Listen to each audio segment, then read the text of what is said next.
Hi, May. I'm Raquel. Nice to meet you. Hi, nice to meet you too. What brings you in this morning? Okay, so I have a lot going on right now. I'm taking 7 courses. I know it sounds like a lot, but I'm very overwhelmed. A lot is on my plate. And I think I'm just overwhelmed because not only do I take 7 courses, but I work a full-time job. I work nights, so I come straight to school after my work. So I'm working nights. I stay up all night. I try to do my work at work. It doesn't really work out that well. I have 7 courses on Monday and Wednesday.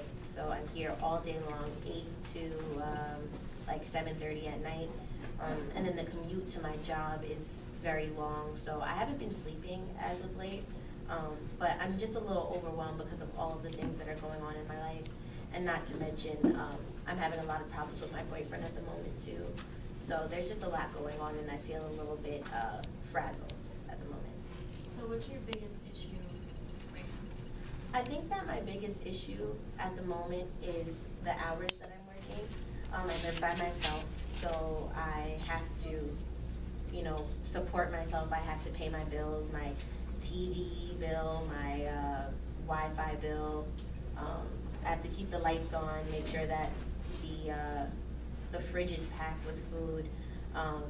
So I think what my biggest problem is the fact that I'm working so many hours, and then this is my last semester, so taking the 7 courses, I'm a little overwhelmed with making sure that I graduate on time also. That's always been something very important to me, wanting to graduate on time.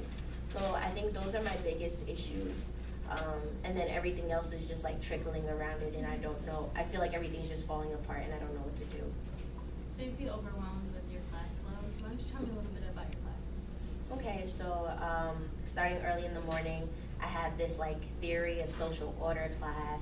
Then I have a psychology of alcoholism class. I'm taking an art course, which I have to actually like come after school and work on, because you only get an hour and 30 minutes every other day. So I don't get to finish all of my like ceramics work. What else am I taking? I'm taking 2 literature classes, which I have to read 2 books for, and I'm taking 2 different sociology classes, which they give a lot of extensive reading also. So my classes are mainly book work, a lot of reading. I don't really like reading much, so that's basically all of my classes. And I also try to participate in Black Student Union as much as possible. So that looks good, with recommendations from professors and things of that nature.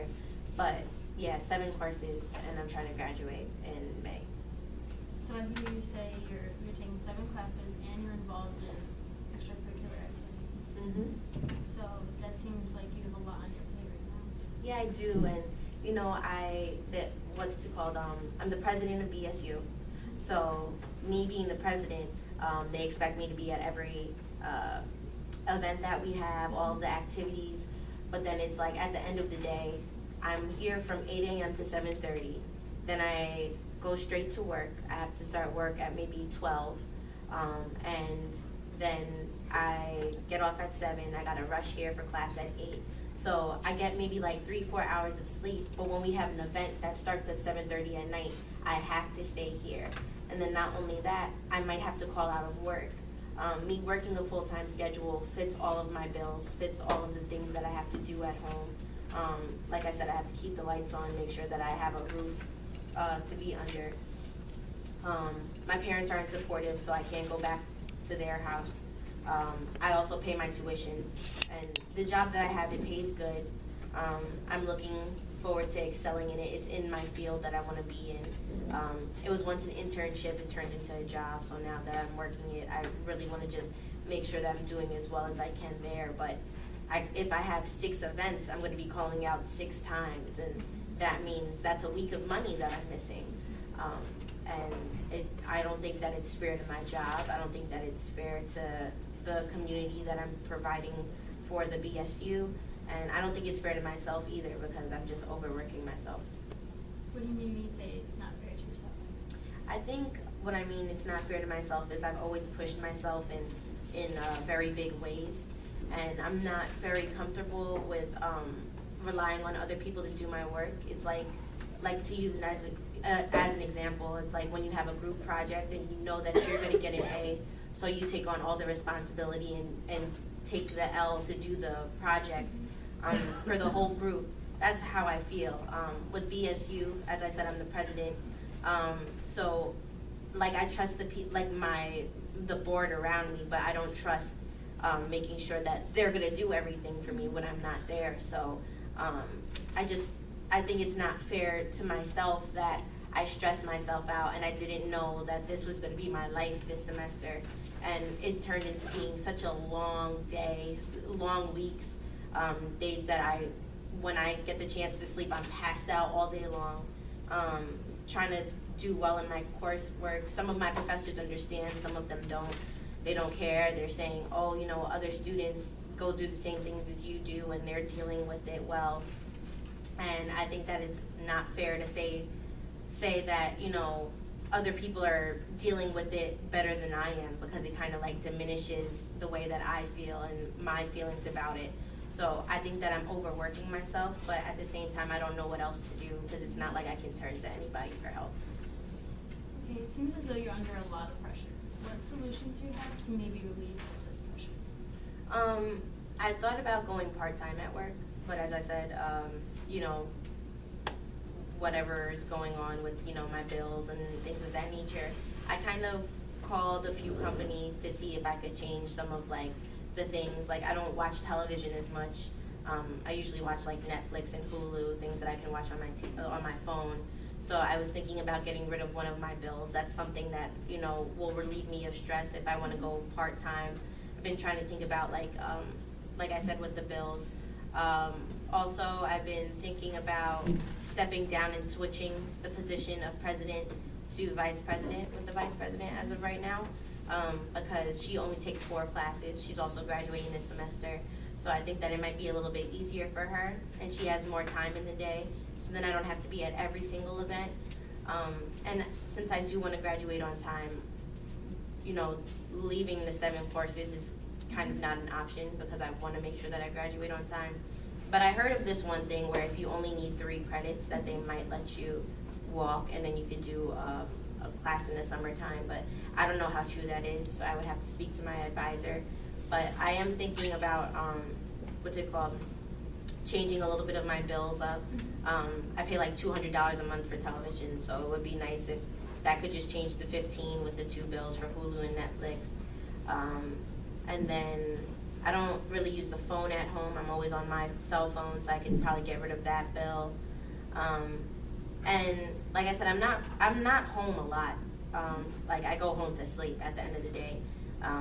So there's really no reason for me to keep the fridge packed unless I know that I'm going to be home. So I guess maybe I should like really try to change my budget and see how I could do part-time but still like also pay my rent. Earlier I heard you say that you would step down from the presidency. How would you feel if you did have to step down? I don't think that I would feel bad. I was president for 2 years, so you know, circumstances arise and you have to do what you have to do. I became president because I was vice president and the president had stepped down, so it's kind of just like something repeating itself, like a cycle. But I think, you know, this is my last semester. The person would only have to be president for like maybe a month, because we're doing elections for the fall. We're not going to be here in the fall. We're doing our graduate somewhere else. So we're not going to be in John Jay at all. But I think that I don't think that I would be a little disappointed in myself, but at the same time, I don't think that it would bother me as much as I like assume it would, because I know that I would be doing it for the greater good and to make sure that BSU excelled and made sure that their events were planned beautifully and everything was executed the right way.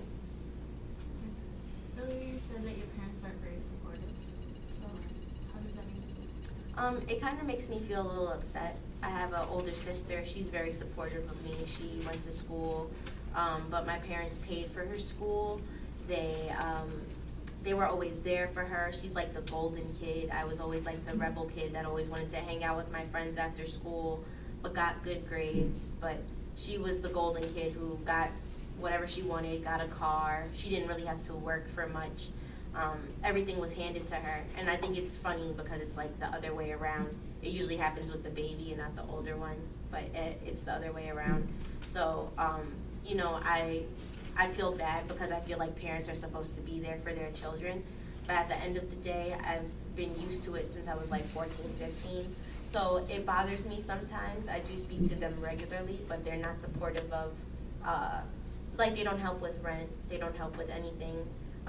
They don't ask me if I need money. They don't ask me how my situation is going. They usually just call me to tell me the drama or the scoop that's going on in the family to keep me updated, which is annoying because they're not updated with my life. They don't know that I'm dating someone. They don't know that I'm about to graduate school, and I don't even think I'm going to invite them to my graduation. So I just feel that my parents are just sometimes rude, sometimes just not there for me the way that I want them to be.